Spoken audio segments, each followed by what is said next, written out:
Hechi video ahi DeltaKim Mining Registration boldan hinvet saing kating live registration ki boldan khat ka hinvet sading hin ama sapena DeltaKim hi Play Store lut na lang DeltaKim apps ti in search lew chan na mujing de hin hit zo ting le khun download non lang download chain ting le open na bol wa le hi chila hi ti hum de hin chila hi country code ki ti na ho na country na select de na e ho chu atam zo India hi ja chu country or region ki ti na hi India na select ding ero na ga kling lang hala chon chala hi ti hum do entin chala hi na tol su so le India nam de hin ai lawa jong le ABC chang ho ho ai ko kling lang la chon India a hong do jeng entin chana select ding chi zo ting le anoya mobile number ki tina hi na mobile number na ji ding mobile number la ho velo chon country code ho +91 ki ti hum sai ta hin a hin la hi chala hi nangin na mobile number chu copy paste na bol thwale 91 jong chum den de hin na he chi ja chu nanga 91 na ps den pa khona la do ding hi chila kan ve sa na hi chita banga hi na bol de wale amdan chu te ka na example ala kan koi hi 8798 na ko na ki panding ama sanga 91 ho na rap tiu na adang se su na koi deu ti nei chi zo ting le next click un lang le chon hi chila hi ti hum do entin additional information ki ti hum ten chila hi refer did na ji deu he chu ho screen a kan koi hi che na man the hin ai lo jong le koin na refer ham ana hin refer pen ko ma cho refer id cho na kila ding he chi chu amon nan that pen cho copy paste na bol the ham ai lo le na ji tho jong hi jing theina ai lo wa le refer na hin bol pa cho nang ko ma uma hi ale inter refer did kitina aban langa ho QR code scan na de min na he cha ho na scan jing the hin the refer id na ji zo ting le anoya nickname hi chi chu nang en namin na de na ki ji the nang ma min jong na ji the kho poina aban le continue hin click on lang hele chon hetia hi hum do ki de na hichi interfere se hiti hum do tin confirm information na di SMS verification ki ti min tin chala hi proceed ko na click dio proceed click on la chon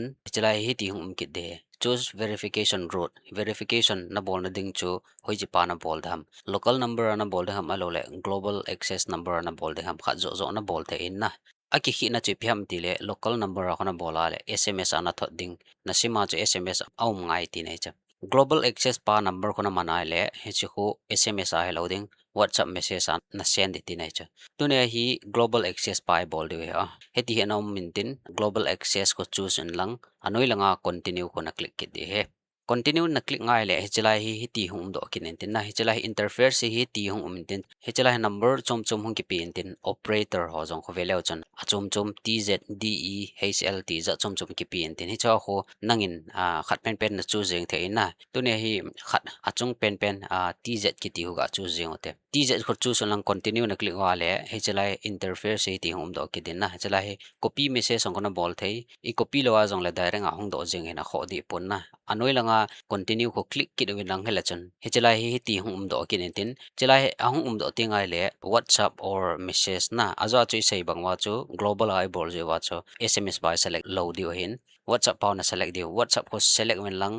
WhatsApp ko na select wa le he tai hum do ki de hin chelai hi anoya I have sent the message ki ti ho a click message yong au min na he chi ko na click masang wa ko open WhatsApp ko na click dio cha open WhatsApp ko click wen lang hela chon he chelai hi direct nga automatic nga WhatsApp mai tai nan pui dio in na he chelai hi message akut na thot ding jong chu automatic a hum do jeng ding a number jong hong ki pe do jeng din na a hong ki pe do open pen chu chelai hi send na me dio send na me zo ting leo delta langa he na lut kit dio delta langa na lut zo ting le anoya I have sent the message ki tiu na click ding he chu click in lang som khat nga la chan waiting for verification ki tiu min tin chi zo ting le hon hong ki pe pen tin hita he verification successful hong ki ti dina chi zo ting le hi chelai hi ti hi hong min tin chela ko into delta ki tiu click on lang chi zo ting le khon hi chelai he choi hong do de tai chelai hi allow delta to send notification ahong do le allow na bol de na allow na bol chai ting le hi tai hi alaya delta logo na pen ho heti ho hong min tin tap to mine delta coin ki ti na kho chelai khon ana click ding click lang la chan noya hi mine ki ti khan hong do ki de che mine ki ti khan hong do in tin che chona click ke de mine khona click ding ti hon nga la chan na click do ting le mining cha chi ta cha mining ki pan ta cha to kho wana pana 24 hours chan kho chi in tin 24 hours zo le khon mining chu khat ve na ke tang ding chiting le khon atha bia na ga bol kit thei de ti nei chu khat ve na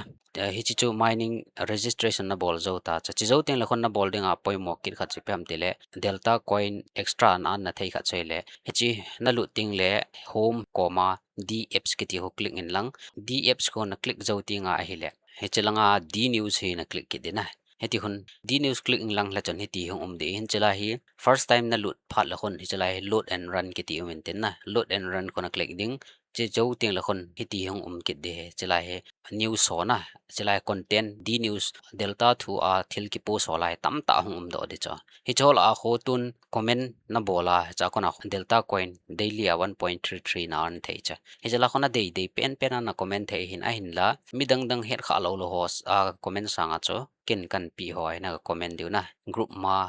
kan pi ho id to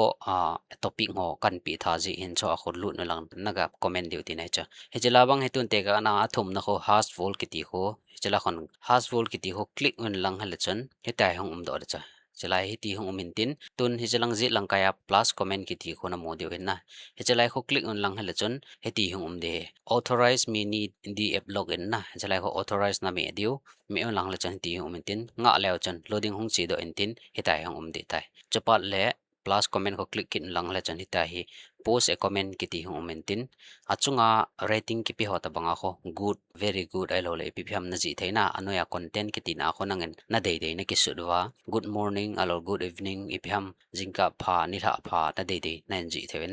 na ji lang submit na bol wala he chu ho heta ho comment successfully and receive reward 1.333 delta coin kiti na modiu na chukon ni changa na modiu he chela he dinga poi mo kit kha che hele he che delta coin 1.33 ki mu hi ni khana khat veibo ki mu hin comment na tam bol mana ho kitam mu de ti nai lo he ai wanga chuk he chela pu so zo sia hi comment na dei na khona bol the pu so khona check out the na ep2 ki pu sam thiang so na vet la the hin aban le he chi comment na bol na reward ho thoya amam ti le he chela he anoi langa news channel mine kitina ho chala mine kitiu click le chan chala he tiu maintain chala ho my comment kitina ho na comment ho chana vet thei achunga my reward kitina ho na reward ho cho click le chan hita ho nam dina balance 1.33 in he chala ho cash avela nai lo na aji cho he chi comment na bol na reward ho to ho pending am na lai hin he chi ho approve hung ki pi tin approve a ki pi ting le cash avela hong ding ageya je lang kaya withdraw ko na click ngai le na delta coin cho na mining la acha adam ding ai tai he chi cho delta coin registration bol dan le registration bol jawa ni chenga d news a kona delta coin na ki mine be thei diu dan cho achom lam ta kain sei piu he